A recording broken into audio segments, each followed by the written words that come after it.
I think one of the biggest lies in personal development is this, that if you simply think differently, visualize enough, say enough affirmations, or manifest hard enough, your life will magically change.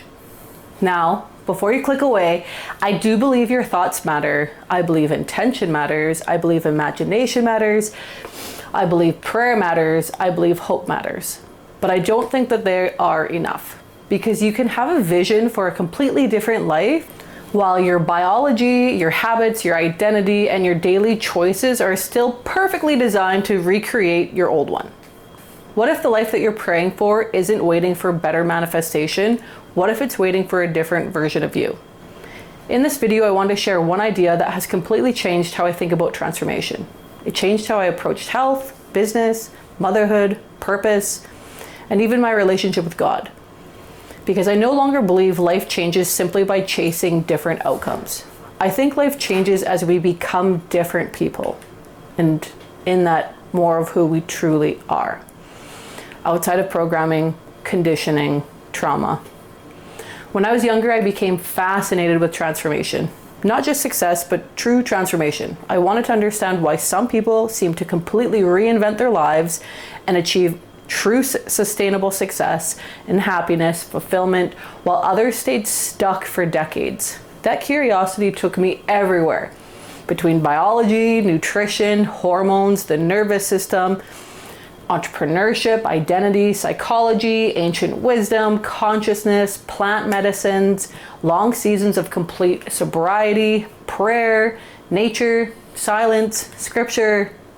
I wasn't searching for the next trend. I was searching for truth. And looking back, I don't think I really knew exactly what I was doing. I was simply following an inner curiosity, learning to trust myself and to trust God, one step at a time. Rewiring old emotional patterns and belief systems, paying attention to those quiet nudges and those synchronicities, the moments that felt meaningful, the things that I couldn't quite explain. I wasn't trying to become someone else. I was trying to understand who I had been created to become from the beginning. And eventually I realized every path kept leading me back to the same question. What allows a human being to fully express who they were created to become? Not just succeed, not just heal, not just optimize, but to flourish. And that question became the foundation of everything I teach today. Most personal development asks, what do you want? And usually it's more money, more confidence, better health, better sex life, dream relationship, a successful business, a gorgeous home. But I think that that's the wrong place to begin. Because if I handed you $1 million company today, would you know how to lead it? Would you have the capacity to sustain it? Would your relationship survive it? Would your health? Would your character? Your values? Success doesn't automatically change us, it often reveals us. So maybe the better question isn't, what do I want? Maybe it's, who must I become to faithfully steward the life I am asking for? Marinate in that. Who must I become to faithfully steward the life I am asking for? I believe every human being begins with something deeper than identity. Original design. Before culture, before comparison, before fear, before performance, before trauma, labels, you name it, all of it. There is a unique divine design, unique gifts, unique ways of loving, creating, leading, serving. Your worth doesn't begin with your achievements. It begins long before that. And I don't believe the goal of life is to invent ourselves. I think it's to uncover more of what's always actually been there.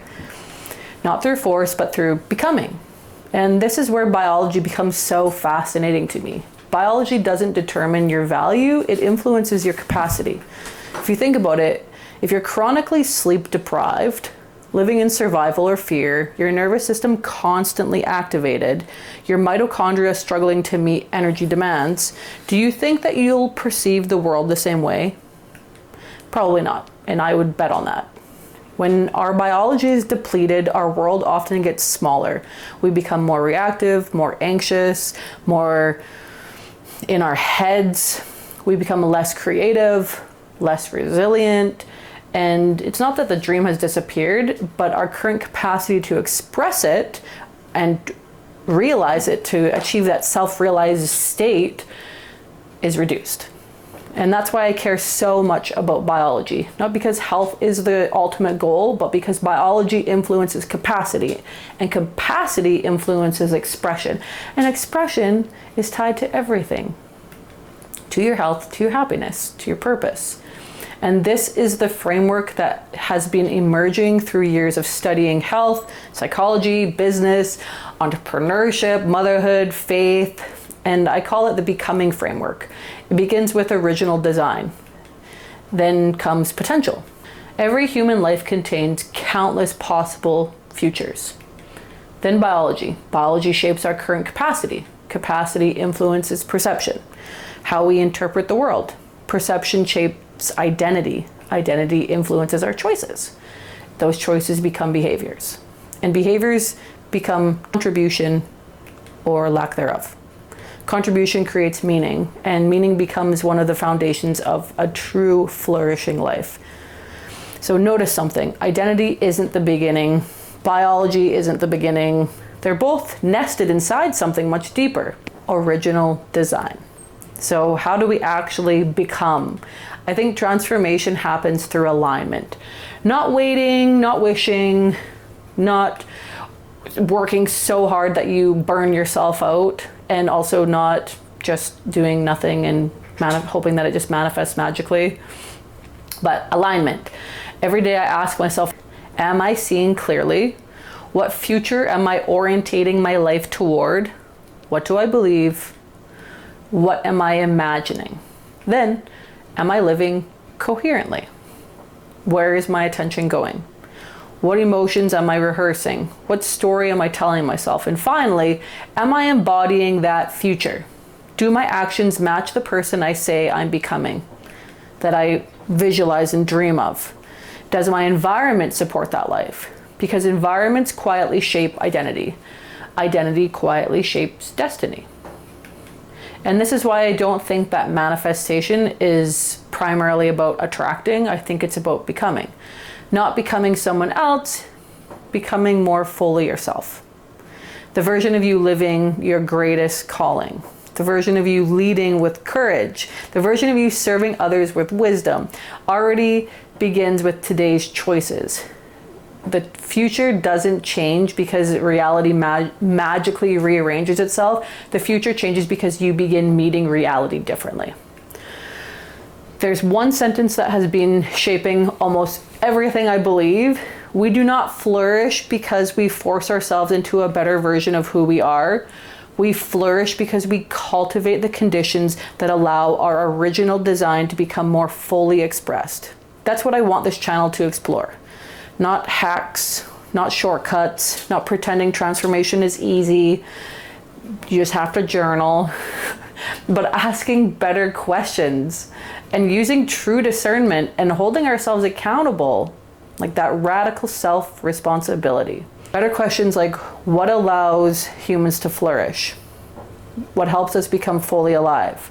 How do biology, identity, motherhood, or insert parenthood, business, beauty, purpose, and our relationship with God all fit together? I don't have every answer, but I'm deeply committed to exploring those questions. If that's the kind of conversation that resonates with you, I'd love for you to subscribe, and I'd love to ask you one question. Who do you believe you're becoming? Not 5 years from now, but today. Because I believe the life that you're building tomorrow is shaped by the person you're becoming right now. So thank you so much for being here. Let's begin.